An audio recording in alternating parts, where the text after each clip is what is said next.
말씀 나누도록 하겠습니다. 참 주신 하나님 감사드립니다.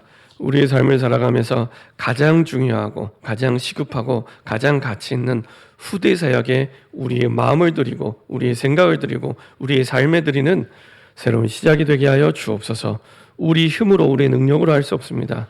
우리가 먼저 하나님 앞에 엎드리게 하시고 정확한 언약을 붙잡게 하시고 복음을 보여줄 수 있는 모델로서는 아버지 믿음의 증인될 수 있도록 인도하여 주옵소서. 우리로 하여금 복음의 증인되지 못하게 하는 모든 불신앙과 흑암이 결박되게 하시고 복음이 희미해지고 복음이 사라지고 복음이 없다는 시대에 복음만이 유일한 살 길이요 복음만이 유일한 답이 됨을 보여줄 수 있는 모델이 될 수 있도록 주님 인도하여 주옵소서. 감사드리며 주 예수 그리스도의 이름으로 기도합니다. 아멘. 우리 좌에 계신 분과 인사하겠습니다. 예수가 그리스도 되십니다. 우리 한 번 더 인사드리겠습니다. 그리스도께서 모든 문제를 완전히 끝내셨습니다. 우리 한 번 더 인사하겠습니다. 살아있는 기도, 살아있는 예배를 드리면 됩니다.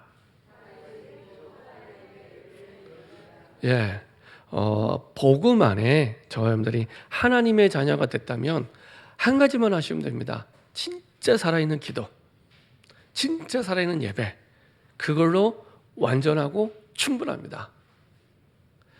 이때는 아멘 하셔도 됩니다. 우리의 뇌는요, 뇌는 그 좋은 말보다는 안 좋은 말을 더 빨리 강인합니다. 몇 배, 한 4배, 5배. 반대로 우리의 뇌가 내가 말로 표현하고 고백할 때 훨씬 더 빨리 각인이 됩니다. 그래서요, 찬양할 때도 힘차게, 주기도문, 사도신경 할 때도 힘차게 하는 만큼 내 뇌가 더 확실하게 각인이 됩니다. 이거는 과학적으로 증명된 일입니다. 그래서요, 힘차게. 그래서 아멘 할 때도 아멘 이렇게 하시면서 응답받는 저처럼 됐으면 좋겠습니다. 정말로 살아있는 기도, 살아있는 예배, 조건은 2가지입니다. 내가 언약을 붙잡고 기도할 때, 그리고 무엇을 위해요? 하나님의 나라를 위해. 대부분은 문제를 붙잡고 어려움을 붙잡고 고민을 붙잡고 갈등을 붙잡고 문제 해결을 위해 기도하고 예배드립니다. 물론 시작은 그렇게 하실 수 있습니다. 근데 그 속에 반드시 하나님의 언약을 붙잡는 기도가 되어야 됩니다. 하나님의 말씀으로 답을 얻으셔야 됩니다.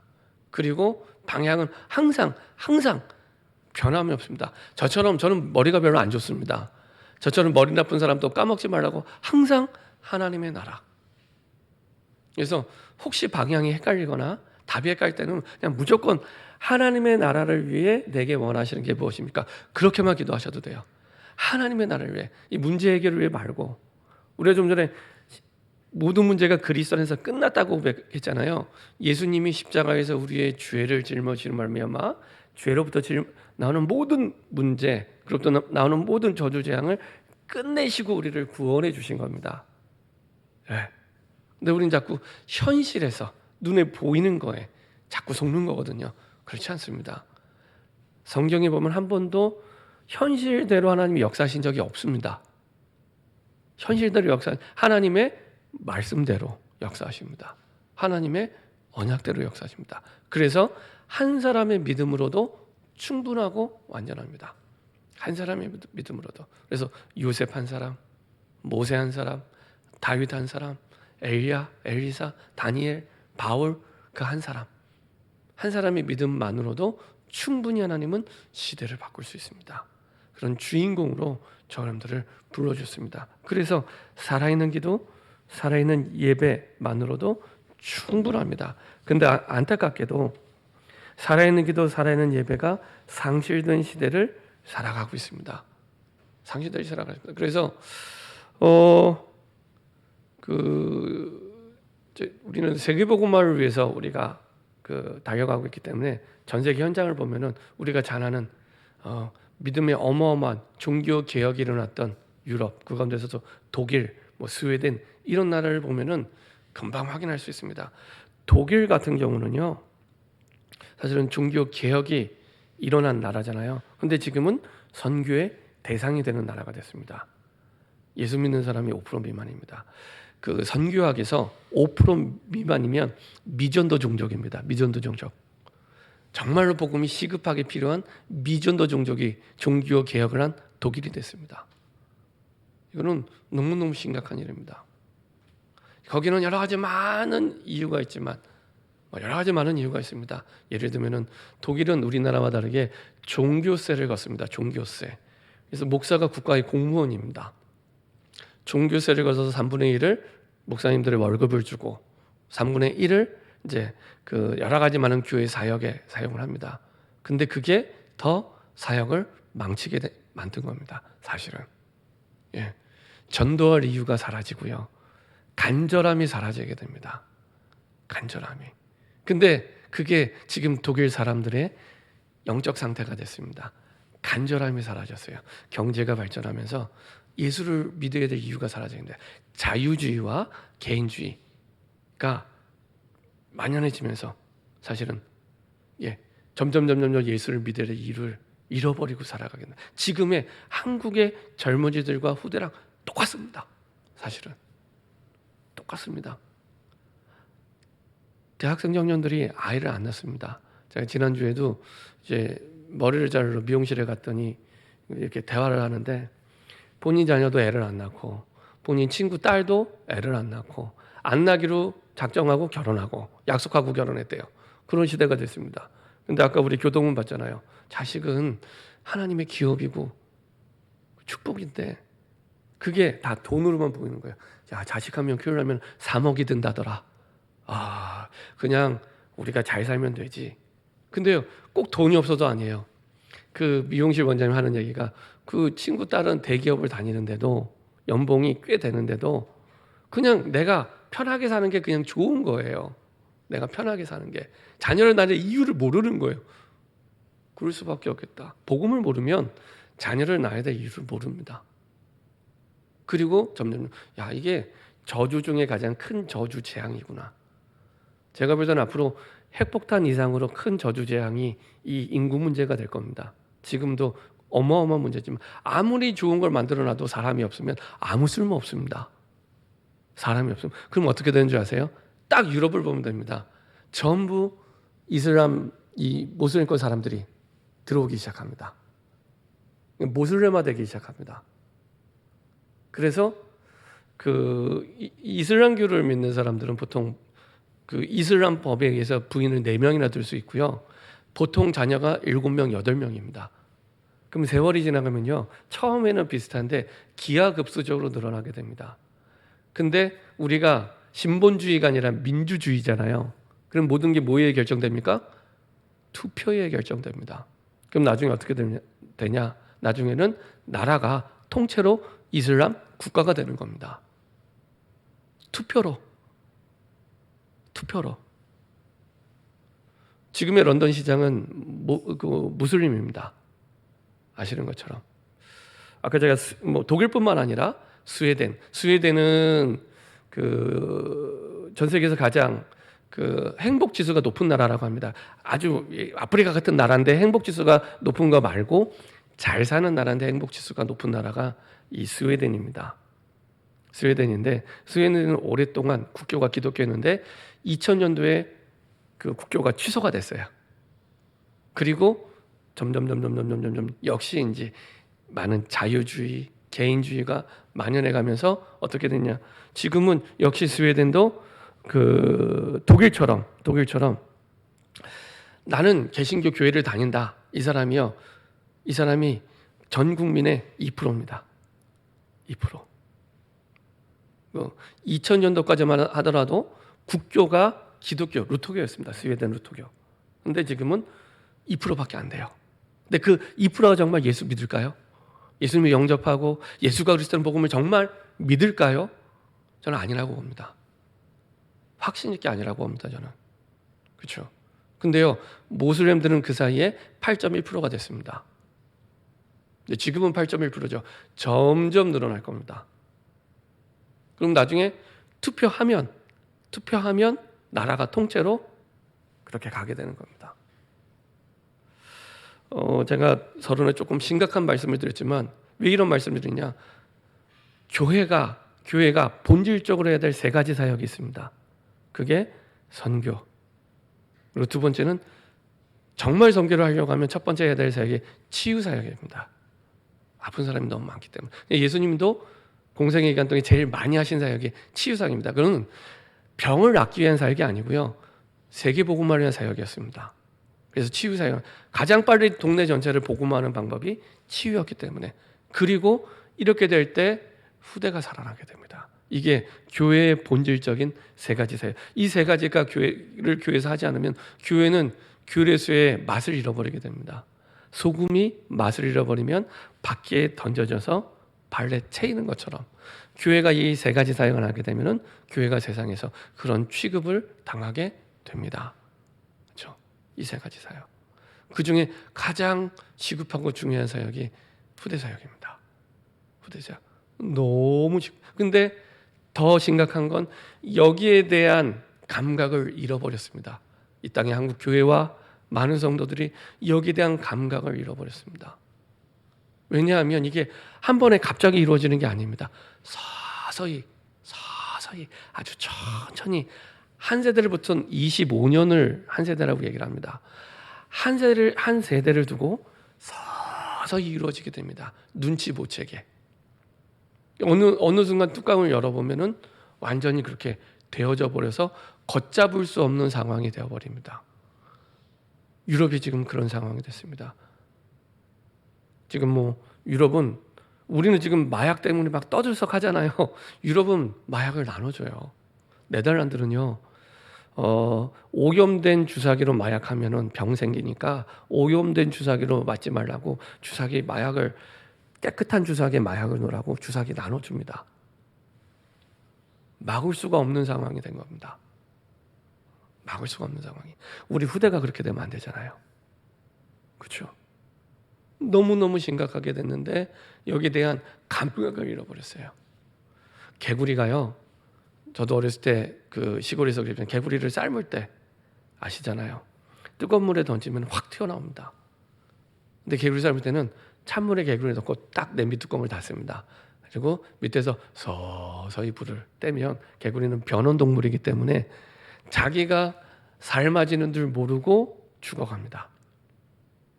경제 수준이 올라가고 그 다음에 많은 자유주의, 개인주의가 많아지면서 내 마음대로 내가 원하는데 이렇게 됩니다. 맞는 말이잖아요. 근데요, 가장 빨리 망하는 지름길은 내 마음대로입니다. 그게 창세기 3장에 나옵니다. 가장 빨리 망하는 지름길이 내 마음대로입니다. 내 마음대로. 근데 이 얘기를 학교에서 해주지 않아요. 세상에서 얘기해주지 않습니다. 교회에서만 얘기를 해주는데 우리가 무감각해져 있다면 서서히 경제도 발전하고 과학도 발전하는데 해결되지 않은 영적 문제 속에 망해가는 현실을 우리 후대를 통해 보게 됩니다. 그래서요, 다 중요한데 교회의 본질적인 사역 가운데 가장 시급하고 중요한 게 후대 사역입니다. 정말로 우리가 올인을 해도 살아날 수 있을까 싶을 만큼 만만치 않은 영적 싸움입니다. 만만치 않은 영적 싸움입니다. 이미 우리가 많은 국가의 나라의 사라에서 봤던 것처럼 나라가 해결을 못할 만큼 만만치 않은 영적 싸움입니다. 근데 한국 교회도 마찬가지로 그 길을 안타깝게도 걸어가고 있습니다. 수없이 말씀드렸잖아요. 한국 교회 주일학교 반 이상은 없습니다. 주일학교가 없습니다. 없고 줄어가는 게 문제가 아니라 아예 사라져가요. 줄어가는 게 아니라 사라져가고 있습니다. 그러면 한국 교회까지 하면 우리 교회의 현실을 보면은 금방 확인이 되잖아요. 우리 교회가 30년 이상이 된 교회입니다. 근데 없어요. 많은 그 사이에 여러 가지 많은 우여곡절. 제가 볼 때 제일 큰 책임은요 어른들한테 있습니다. 사실은. 저는 제일 가슴 아플 때가 언제냐면 어른들이 여러 가지로 막 마음 상하고 여러 가지 일들 때문에 교회를 나갈 때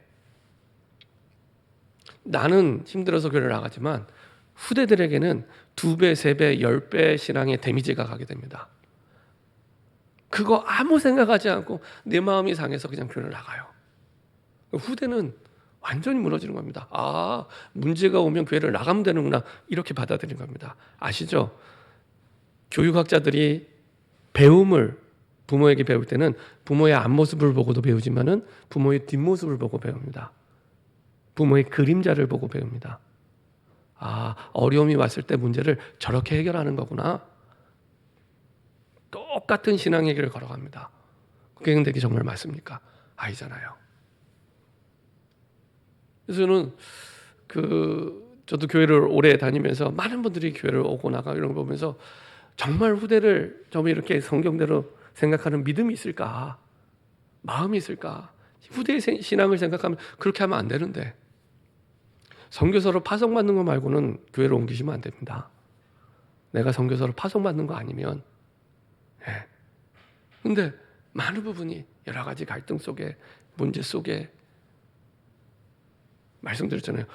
이 땅에 복음을 이기는 문제는 없습니다. 중요한 건 내가 복음을 안 믿는 거예요. 내가 복음을 안 믿는 거예요. 이 땅에 복음을 이기는 문제는 없는데 내가 그 복음을 안 믿는 거예요. 그래서 하나님의 언약을 잃어버리시되, 기준을 잃어버리면 당연히 방황하게 됩니다. 그렇죠? 기준을 잃어버렸기 때문에 이게 맞는지 저게 맞는지 헷갈리게 되죠. 그러면 인생에 대한 방향, 하나님의 나라를 잃어버리게 됩니다. 그러면 우리가 하는 많은 문제들이 드러나게 됩니다. 그게 지금은 뭐 마약, 너무 말도 안 되는 살인, 많은 사건, 이런 부분들이 일어나게 되죠. 눈에 보이는 문제들, 그게 일어날 수밖에 없는 많은 눈에 보이지 않는 문제들, 마음과 생각에 그게 올 수밖에 없는 영적 상태가 되어지는 겁니다. 하나님은 그런 시대들 가운데 모든 것을 살릴 수 있는 길을 하나님의 말씀을 통해 주십니다. 사실은 우리가 오늘 보았던 이 디모데후서 3장 14절부터 17절 보기 이전에 앞부분에 보면은 말세 시대에 고통하는 때에 대한 얘기가 나옵니다.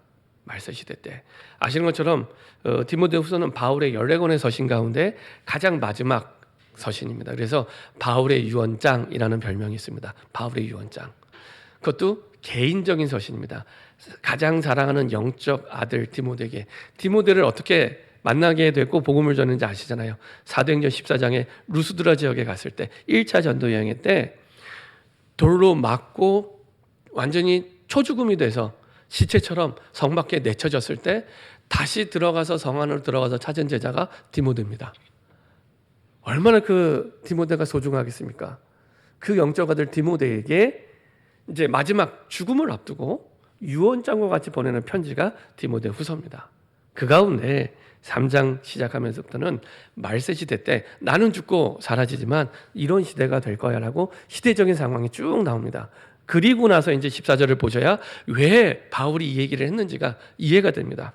앞부분에 보면은 너는 이것을 알아, 말세에 고통하는 때가 이르러 사람이 자기를 사랑하며 돈을 사랑하며, 그러니까 말세 시대의 가장 중요한 특징, 자기를 사랑하며 창세기 3장의 나를 사랑하는, 그게 왜 가장 빨리 망하는 기준이 되는지 나옵니다. 여기서부터 모든 문제가 시작이 됩니다.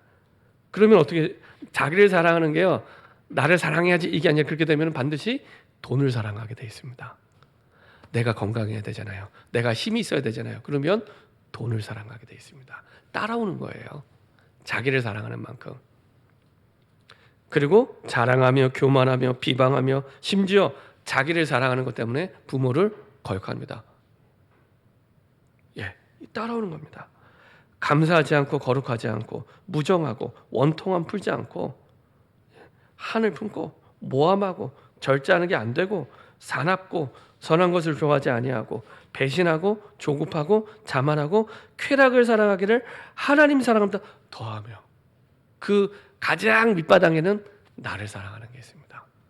창세기 3장에 나, 하나님을 떠난 나, 사단에게 속은 나, 불신앙한 나, 이게 말세 때 일어나는 그 개인주의, 그리고 자유주로 포장이 돼서 나를 사랑하는, 아니 내가 내 마음이 내가 이렇게 결정했는데 누가 이렇게, 맞잖아요. 말은 맞는데 복음과 안 맞고 성경과 안 맞습니다. 그러면 가장 빨리 멸망의 길을 가는 지름길. 경건의 모양은 있으나 경건의 능력은 부인하니 이 같은 자리에 내가 돌아서라. 그렇죠? 그들 중에 남의 집에 가만히 들어가 어리석은 여자를 유인한 자들이 있으니 그 여자는 죄를 중히 지고 여러 가지 욕심에 끌림받아요. 왜 이 말을 하냐면 그 당시에 거짓 교사들, 신천지 같은 거짓 교사들이 있는데 여자들은 그 뭘 배우고 싶어도 집 밖에 나와서 배울 수가 없는 시대입니다. 그러면은 내가 문화적인 거, 예술적인 거 배움을 하려면 교사를 초청해요, 집으로. 그래서 복음을 전하는 사람들도 초청받아서 집으로 가게 되는 겁니다. 바울이 루데아 집에 초청받아 간 것처럼 들어가게 되는 겁니다. 근데 거짓 교사들이 그렇게 들어가서 말을 한다는 거예요. 꼭 신천지들처럼. 그래서 이 얘기를 한 겁니다. 남의 집에 가만히 들어가서 어리석은 여자들 유인하니. 세상의 물정을 모르니까 그 교사가 하는 말이 맞는 것처럼 길들여지기 시작하는 겁니다. 7절 항상 배우나 끝내 진리의 지식에 이를 수 없고요. 그러면서 예를 들죠. 얀네와 얀브레가 모세를 대적한 것 같이 그들도 진리를 대적하는 자리에 서게 됩니다. 복음을 반대하는 자리에 서게 됩니다. 저는 국회의원들 가운데 교회 다니는 분들 많은 걸 제가 알고 있습니다. 근데 성경적이지 않은 차별금지법에 대해서 찬성하는 분들이 계세요. 야, 이분이 정말 예수를 믿는 분일까 싶을 만큼 제가 아주 그냥 대표적인 예 한 가지만 제가 들은 겁니다. 그렇게 자기도 모르게 성경 반대 입장에 서서 이렇게 살아가게 됩니다. 그 마음이 부패한 자요 믿음에 관하여는 버림받은 자들이라. 그러나 그들이 더 나가지 못할 것은 저 두 사람이 된 것 같이 그들의 어리석음이 드러날 것입니다. 나의 교훈과 행실과 의향과 믿음과 오래 참음과 사랑과 인내와 박해를 받음과 고난과 또한 안디옥과 이고니온과 요새 당한 일과 어떠한 박해를 받는 것을 내가 과연 보고 알았거니와 주께서 이 모든 것 가운데 나를 건지셨느니라. 디모데가 바울과 한 팀이 돼서 수많은 고통과 어려움을 받고요. 중요한 건 고통과 어려움만 본 게 아니라 그 가운데서 건지시고 말씀대로 로마를 복음해 하시는 하나님의 역사를 디모데가 들은 게 아니고 봤습니다. 이게 가장 중요한 열쇠입니다. 우리 후대가 정말 변화되기 원하고 살아나기 원하고 그럼에도 불구하고 이 시대 정말로 복음 가진 복음의 주역으로 우리보다 더 큰 믿음의 증인으로 서기를 원하는데 가장 중요한 열쇠는 저와 여러분들이 그 복음의 증인으로 보여줄 때입니다. 바울은 그거를 디모데에게 보여줬어요. 말이 아니고요. 보여줬어요. 보여줄 때. 그래서 이 얘기를 하는 겁니다. 네가 보지 않았냐? 봤는데 무슨 긴 말이 필요합니까? 봤잖아요. 봤는데 무슨 설명이 필요하겠어요? 그냥 봤는데요. 그렇죠? 그리고 나서 14절부터 17절 왜 그런 하나님의 역사가 일어났는지 그 답을 얘기하는 겁니다. 그게 14절부터 17절입니다. 그래서 앞에 있는 것을 다 뒤집는 그러나로 시작을 합니다. 그러나 17절에 그러나 앞에 있는 것을 어떤 어려움이 와도 이거 다 뒤집을 수 있어 하는 의미의 그러나. 그렇죠? 그 열쇠가 하나님의 말씀이었습니다. 자, 그래서 지난주에도 말씀드렸던 대로 모든 것을 살리는 것은 부모가 아닙니다. 내 자식이고 내 자녀지만은 나는 자식을 절대로 바르게 키울 수 없다라고 인정할 때 이게 시작이 됩니다. 나는 내 자식을 바르게 키울 수 없다. 우리가 예수 믿을 때 내가 죄인이다라고 인정할 때 나에게 복음이 필요한 게 답이 되는 것처럼 나는 내 자녀를 바르게 키울 수 없다라고 인정할 때 나에게 그럼 어떻게? 라고 질문이 되고 그때 비로소 하나님의 말씀대로 키우는 것이 가장 올바른 기준이구나. 그렇죠? 상황 따라 현실 따라가 아니라 하나님의 말씀대로. 히브리서 4장 12절 말씀이 들어갈 때 5가지가 바뀌게 되죠. 혼과 영과 골수, 우리 육신, 마음과 생각. 이게 완전히 변화됩니다. 말씀이 들어갈 때 요한 3서 1장 2절 내 영혼이 잘 된 같이 영혼이 잘 되게 됩니다. 범사에 잘 되는 강건함이 따라오게 되고요. 하나님의 말씀이 들어갈 때 그 누구도 이길 수 없는 사단을 이기는 시작이 됩니다. 그렇죠? 말씀으로 사단을 이기신 예수님처럼.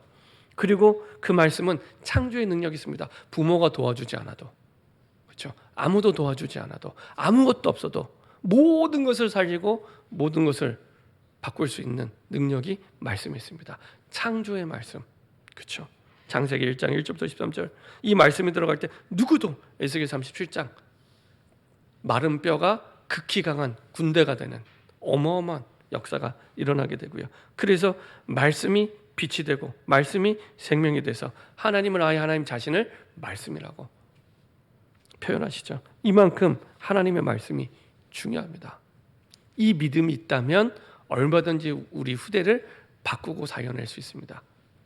그래서 렘넌트를 정말로 우리의 기준, 우선순위, 중심, 축을 두고 내가 모든 삶을 인도받을 수 있도록, 그게 렘넌트 24입니다. 그래서 우리 후대에게 영원히 복음이 각인될 수 있도록. 창세기 이 디모데후서 3장 15절 보니까요. 또 어려서부터 성경을 알았나니 성경은 능히 너로 하여금 그리스도 예수 안에 있는 믿음으로 말미암아 구원에는 지혜가 있게 하니라. 그리스도 예수 안에 있는 믿음, 복음을 믿는 믿음, 이게 전달된 겁니다. 복음 그냥 들은 거 말고요. 진짜 복음을 믿는 믿음이 전달된 겁니다. 복음이란 단어는 아이들이요 계속 들어왔어요. 근데 뭘 못 봤냐? 복음을 믿는 믿음을 못 본 거예요. 진짜 복음을 믿으면 되는구나. 믿으면 되는구나. 그래서 우리 아빠, 엄마가 복음을 믿는 믿음대로 행동하고 살아가고 움직이는구나. 그 믿음을, 복음을 믿는 믿음, 이게 전달되면 됩니다. 그러면 이 믿음이 전달될 때 복음과 함께 보좌의 축복이 우리 후대에게 전달되고요. 그리고 그때부터 우리 후대가 보좌의 능력을 체험하게 됩니다. 그리고 이게 우리 후대의 오직이 됩니다. 아, 이거구나. 이 기준을 붙잡으면 되는구나. 그러면 말세 시대를 살아가는데 모든 걸 바꿀 수 있구나. 그렇죠? 모든 걸 바꿀 수 있구나. 이 응답이 있을 때 그 후대가 237개 나라 전 세계를 살리는 선교의 축복을 누리게 됩니다. 전 세계가 지금 이게 필요한 거거든요. 전 세계가 지금 이 복음이 필요. 이거는 미국의 대통령도 할 수 없고 그 누구도 할 수 없습니다. 이건 복음 가진 자만 할 수 있다. 그래서 하나님이 볼 때 가장 중요한 사람이 누구냐? 이 복음의 믿음을 보여주는 사람. 그렇죠? 그리고 그 사람 중심으로 전 세계를 움직이십니다. 반드시 그렇습니다. 두 번째로 이 복음이 각인되는 만큼 영원히 이 복음이 뿌리내리기 시작합니다. 오늘 16절에 보면 모든 성경은 하나님의 감동으로 된 것으로 교훈과 책망과 바르게 함과 의로 교육하기에 유익하니, 이 복음이 각인되어야 되는데, 각인된 만큼 뿌리내리게 되는데, 이 뿌리가 언제 내려지냐? 기도의 비밀을 누릴 때. 내가 먼저 이 복음의 언약을 붙잡고 기도의 비밀을 누릴 때 이게 누구에게 전달되기 시작하냐? 우리 후대에게. 그래서 부모와 교사와 렘넌트가 기도로 소통이 될 때 체질이 이 뿌리 내리기 시작합니다. 부모와 교사와 렘넌트가 기도로 소통이 될 때 우리 자녀들하고 무엇으로 소통하고 계십니까? 저도 그랬지만 대부분 잔소리로 소통하고요. 대부분 많은 복음이 아닌, 말씀이 아닌, 기도가 아닌 다른 걸로 소통을 하고 있습니다. 그래서 내가 먼저 이 기도의 비밀을 누리고 이 기도가 우리 자녀들과 소통이 되기 시작할 때, 그래서 함께 기도하고 함께 기도 응답을 체험하고, 때로는 기도문을 적어주기도 하고, 기도할 줄 모르니까요. 그래서 가장 좋은 기도문이 상주상 기도문입니다. 지금도 성삼위 하나님의 영으로 우리와 함께 하시고 역사하시고 충만하도록. 그러면요, 창조주 하나님의 말씀이 후대에게 역사하기 시작하고요, 예수님의 구원의 역사가 후대에게 나타나기 시작하고요, 성령님의 능력이 우리 후대에게 나타나기 시작합니다. 그렇죠? 그러면 되잖아요. 그리고 보좌의 9가지 축복이 그 속에 나타나기 시작합니다. 그리고 과거, 현재, 미래를 살리는 중요한 응답이 우리와 우리 후대에게 시작이 됩니다. 그리고 더 중요한 건 우리 후대가 그 기도를 통해 앞으로 세계복음 하는데 무엇이 도구가 되어야 될지, 우리는 그걸 달란트라고 얘기하는데 우리 후대의 달란트를 발견하게 됩니다. 이 유일성의 응답입니다. 우리 후대가 다 잘하는 게 아니라 진짜 세계복음화에 준비된 달란트가 있습니다. 그를 발견하게 됩니다. 그러면서 삶이 치유되고 회복되기 시작합니다. 그렇죠? 세 번째로 이 복음이 각인되고 뿌리 내리는 만큼 복음이 체질이 됩니다. 이거는요 영원히 가게 됩니다. 그래서 17절에 이렇게 말합니다. 어느 정도로 체질이 되냐? 이는 하나님의 사람으로 온전하게 하며 완전히 능력 있게. 영어 성경을 찾아보니까요 완전히 능력 있게 어떤 일에 모든 선한 일을 행할 능력. 그 말은 하나님의 일, 하나님이 어떤 일, 세계 복음화를 하는데 사실은 행할 능력을 갖추게 하신대요. 부모가 볼 때 자식이 얼마나 부족해 보이고 연약해 보입니까? 근데 하나님의 말씀이 들어가서 이 속에서 체질이 될 때 하나님의 사람으로 온전하게 그리고 모든 선한 행할 능력을 이때 갖추게 됩니다. 그렇죠? 충분히 갖추게 됩니다. 그래서 가장 중요한 우리 후대 교육이 복음 교육이고요. 그 속에서 말씀이 들어가서 말씀이 내 것으로 붙잡아질 수 있도록 하나님의 사람으로 온전하게 모든 일을 선한 일을 행할 능력을 갖추게 됩니다. 우리의 학업도 산업도 직업도 그렇게 그 속에서 응답을 받게 됩니다. 세상살이는 안테나가 돼서 하나님이 그 길을 보여주시고요. 그리고 흑암 문화를 이기도록 빛을 비춰주시고요. 하나님의 음성을 듣도록 계속 말씀을 주시죠. 드디어 세상살이는 망대가 준비됩니다. 견고한 망대, 복음의 망대가, 그리스도의 망대가 준비가 돼서 그 단단한 망대 위에 파수꾼으로 서게 됩니다. 그렇죠? 특별히 세상이 모르지만 사실은 모르면 반드시 멸망의 길을 가게 되는 그것을 가지고 세상을 살리는 파수꾼으로 서게 되죠. 그래서 세상을 살리는 플랫폼이 되죠. 답을 줄 수 있기 때문에 문제가 왔는데 세상에는 답이 없는 걸 알고 답을 줄 수 있기 때문에 오게 되고 다시 그 답을 붙잡고 세상을 살리는 플랫폼이 됩니다. 이런 세상 살리는 영적 지도자, 영적 서밋으로 우리 후대가 서게 되죠. 그래서 우리 후대에게 주신 그 사명을 평생을 통해 이루어 가십니다. 결론입니다. 그럼 지금 우리가 어떻게 인도받고 시작하면 되겠습니까? 배우고 확신한 일에 거라. 나부터 배우고 확신한 일에 거라. 예. 그 14절에 보면은 그러나 너는 배우고 확신한 일에 거라. 디모데에게 하는 얘기잖아요. 그래서 배우고란 말에는 그 디모데가 외조모 루이스와 그다음에 어머니 유니게로부터 배우는 그 배움, 그리고 그 영적 스승이와 아버지인 바울에게부터 배움, 그 배움을 얘기합니다. 그래서 그 한글 성경에는 그냥 배우고로 나와 있지만 어려서부터 쭉 배워왔던 그 내용, 성경과 특별히 바울로부터 본 복음, 그리고 확신한 일에 거하라. 그 말은 이거 말고 다른 진리가 없다는 얘기입니다. 그 속에서 모든 게 나오는, 그래서 이걸로 확신하는 얘기입니다.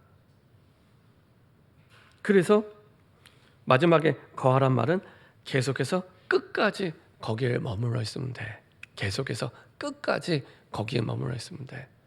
바울이 말세지대를 얘기하고 이걸 완전히 뒤집는 하나님의 답으로 이걸 준 거죠. 우리가 예배드리고 기도할 때 문제를 해결하는 것도 좋지만 정확한 언약을 붙잡을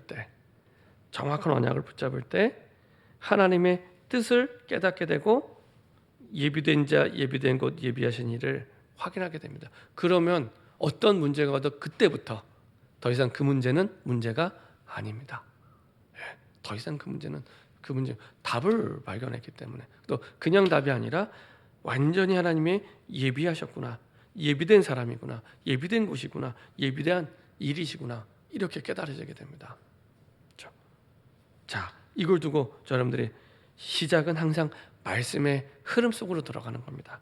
그게 예배와 훈련입니다. 이 일에 먼저 증인으로 설 수 있도록 주일 예배, 주일 오후 예배, 우리 주중 예배, 그렇죠? 예배 흐름을 놓치지 않도록. 특별히 수요 예배는 지금 매주 전도를 두고 말씀이 선포되고 있고요. 금요일은 그 속에서도 치유와 그리고 우리 현장을 두고 말씀이 선포되고 있습니다. 그리고 훈련입니다. 제가 어제도 보니까 제가 그 초등신학원 단톡방에 제가 들어가 있어요. 그런데 어제 보니까 이제 지난주에는 초등신학원이 체육대회를 했고 이번 주 수업이 있는데 이제 그 아마 그 초등신학원의 그 총무 선생님인 것 같아요. 오늘 초등신학원 수업이 있습니다. 그러더니요. 그 뒤로 댓글이 한 10개가 다다다다다닥 다 달려요. 뭐가 달리냐? 저희 가족 모임이 있습니다. 가족일 있습니다. 가족 모임이 있습니다. 가족일 있습니다. 가족 모임이 해서 10개가 달려요. 그래서 저는 어제 몇 명이나 애들 왔을까 싶은 생각이 들더라고요. 근데 너무 당연하잖아요. 가족 모임인데. 그렇죠? 아닙니다. 그럼에도 불구하고 아이들을 키우는 에게 우선순위가 무엇인지 보여주셔야 됩니다. 가족 모임 있으니까 자연히 가버리면요. 아, 신학원이 이거보다 못한 거구나. 예배가 이거보다 못한 거구나. 아까 말씀드렸죠. 그림자로 아이들에게 각인된다고요. 그게 각인되는 겁니다. 아, 이거보다 못한 모임이구나. 이렇게 각인됩니다. 얼마든지 피하고 가족 모임 할 수 있는데 안타깝더라고요. 저라도 그래서 댓글을 달아줄까 싶었어요. 한 10개가 갑자기 바다다다다닥 이렇게 달리는데 유럽교회처럼 돼가는구나. 유럽교회처럼. 맞잖아요. 가족 모임이 나쁘다는 게 아닙니다. 우선순위. 이게 우리 후대에게 각인이 됩니다. 그래서 훈련 속에서 여러분들이 먼저 그리고 말씀이 각인되는 가장 중요한 요소는 그 말씀을 묵상하는. 지난주 말씀드린 대로 하루에 한 번만 짧아도 됩니다. 하나님의 말씀이 진심으로 내 마음에 담기는 언약 말씀 하나만 있어도 됩니다. 하나만 있어도 1년이면요. 1년이면 365개입니다. 하나만 해도 됩니다. 하나. 아니면 한 주에 하나. 그래도 1년이면 50개예요. 그 말씀이 나를 살리고 우리 후대를 살립니다. 진심으로 마음에 담기는 말씀 하나. 그렇죠? 묵상이 될 때. 그리고 그 주신 말씀의 목적은 하나님의 구원 사역이었습니다. 하나님의 나라. 그래서 하나님의 나라를 두고 성취합니다. 내 문제 해결은 당연히 되지만 그걸 통해서 구원 사역을 이루는 열쇠가 될 때 가장 정확한 말씀 성취를 체험하게 됩니다. 이거를 보여줄 수만 있다면 아무것도 걱정 안 하셔도 됩니다. 우리 후대 아무것도 걱정 안 하셔도 됩니다. 이거를 보여주는 사람이 세상에 없습니다. 그래서 우리 후대가 교회를 떠나는 겁니다. 그렇죠? 다른 것 때문에 떠나는 게 아닙니다. 이 보여질 때 이렇게 이것을 보여주는 우리 후대 사역에 올인하는 저와 여러분 되기를 소원합니다. 기도하겠습니다. 주님 감사드립니다. 우리 교회 가장 시급하고 중요한 후대 사역에 전 교인이 전 성도가 올인하는 교회가 될 수 있도록 축복하여 주시옵소서. 렘넌트 24가 우리의 기준이 되게 하시고 우선순위가 되게 하시고 삶의 중심축이 돼서 말이 아닌 보여주는 증인으로 설 수 있도록 영원히 가게 되는 그 복음이 강인되고 뿌리 내리고 체질될 수 있도록 축복하여 주옵소서. 말씀의 흐름과 말씀의 각인과 말씀 성취의 주역으로 서게 허락하여 주옵소서. 감사드리며 주 예수 그리스도의 이름으로 기도합니다. 아멘.